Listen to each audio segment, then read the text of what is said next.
मित्रों, प्रेम और विश्वास कभी भी मत खोना, क्योंकि प्रेम हर किसी से नहीं होता और विश्वास हर किसी पर नहीं होता।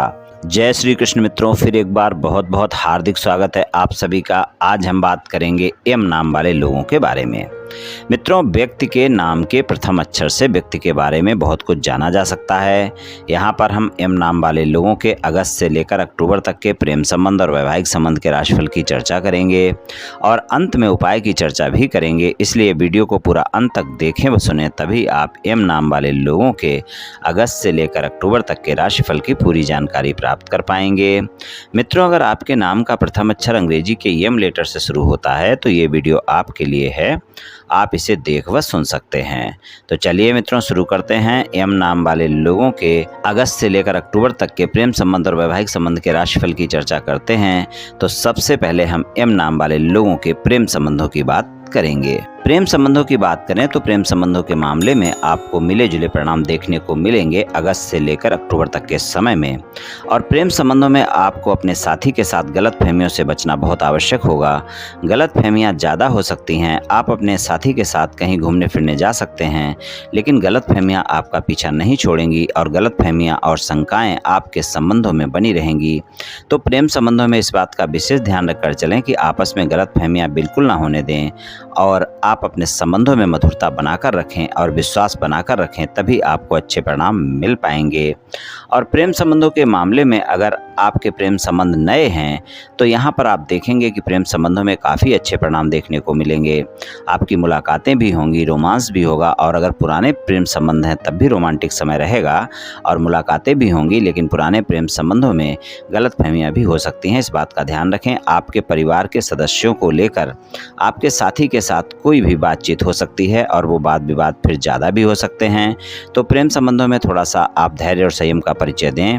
किसी भी प्रतिक्रिया को देने से पहले अपने साथी की बातों को भी सुनें और प्रेम संबंधों के मामले में एक दूसरे पर पूरा भरोसा रखें। और कोई भी ऐसी बातें होती हैं जो आपको अपने साथी की बातें अच्छी नहीं लगती हैं तो आप अपने साथी के साथ स्पष्टता से बात करें, लेकिन आप शंकाएं ना करें, गलतफहमियां ना करें, वाद विवाद ना करें। इस बात का ध्यान रखकर आप चलें अगस्त से लेकर अक्टूबर तक के समय में। अगर आप सिंगल हैं, किसी साथी की तलाश में हैं, किसी से मित्रता करना चाहते हैं या फिर मित्रवत संबंधों को प्रेम संबंधों में बदलना चाहते हैं या फिर आपकी किसी से बातचीत चल रही है, आप उसे प्रस्ताव देना चाहते हैं, तो यहाँ पर अगर हम देखें तो अगस्त से लेकर अक्टूबर तक का समय आपको अपने साथी के बारे में जानना आवश्यक होगा। तभी आप किसी से मित्रता का हाथ बढ़ाएं और प्रस्ताव दें। इस बात का ध्यान रखें। अपने साथी के बारे में जब तक आप पूरी जानकारी नहीं रखते हैं तब तक आप मित्रता का हाथ नहीं बढ़ाएं, वरना इस समय पर जो साथी आपके जीवन में आएगा वो लंबे समय तक आपका साथ नहीं निभाएगा। तो किसी से भी मित्रता करने से पहले, मित्रता का हाथ बढ़ाने से पहले आप उसके बारे में पूरी जानकारी अवश्य लें। इस बात का ध्यान रखकर आप चलें।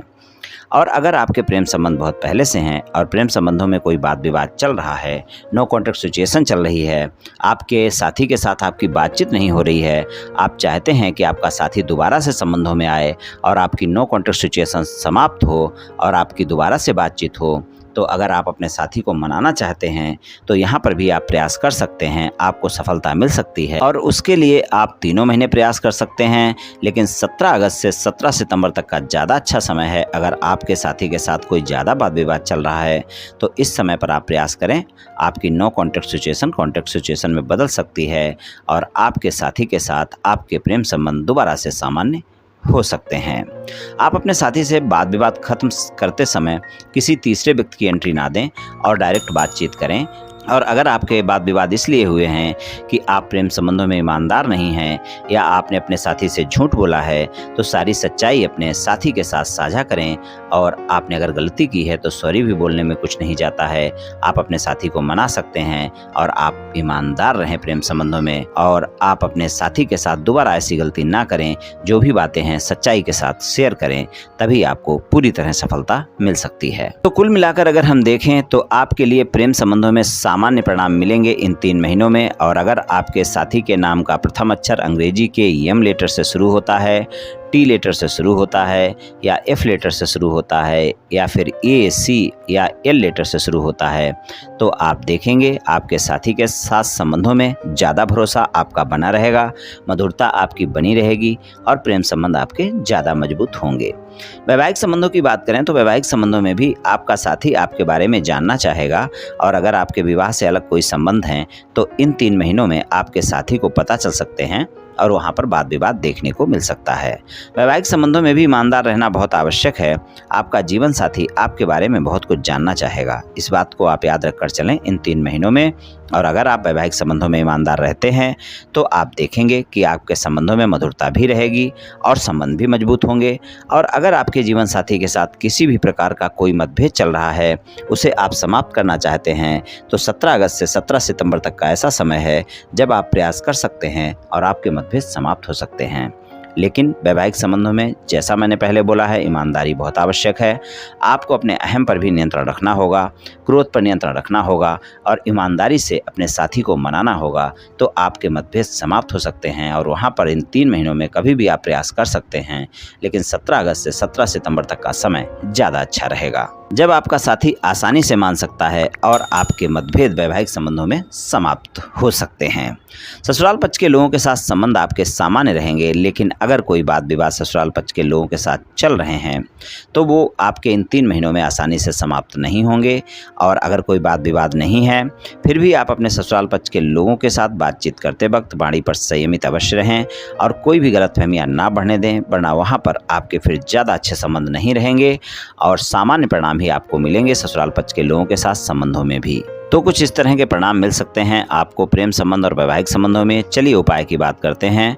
उपाय की बात करें तो यम नाम वाले लोगों के लिए सबसे अच्छा उपाय यही है कि आप सूर्य भगवान की पूजा उपासना करें। रोजाना तांबे के लोटे से सूर्य भगवान को जल अर्पित करें, और अगर रोजाना नहीं कर सकते हैं तो कम से कम रविवार को आप अवश्य करें, या फिर रविवार के दिन आप गाय को गुड़ और रोटी खाने को दें, उससे भी आपको काफ़ी अच्छे परिणाम देखने को मिलेंगे।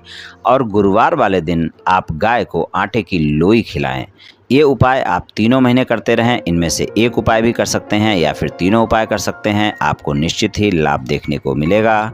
तो मित्रों, आज मैंने आपसे एम नाम वाले लोगों के अगस्त से लेकर अक्टूबर तक के समय के राशिफल के बारे में कुछ चर्चा की। ये एम नाम वाले लोगों का प्रेम संबंध और वैवाहिक संबंध का राशिफल सामान्य राशिफल है। ये सभी जातकों पर पूर्ण रूप से प्रभावी होगा ऐसा संभव नहीं है, क्योंकि आपकी जन्म कुंडली पर भी बहुत कुछ निर्भर करता है। आप सभी स्वस्थ रहें, आयुष्मान रहें, धनवान रहें, ऐसी मेरी श्री कृष्ण भगवान से प्रार्थना है। जय श्री कृष्ण, जय श्री राधे।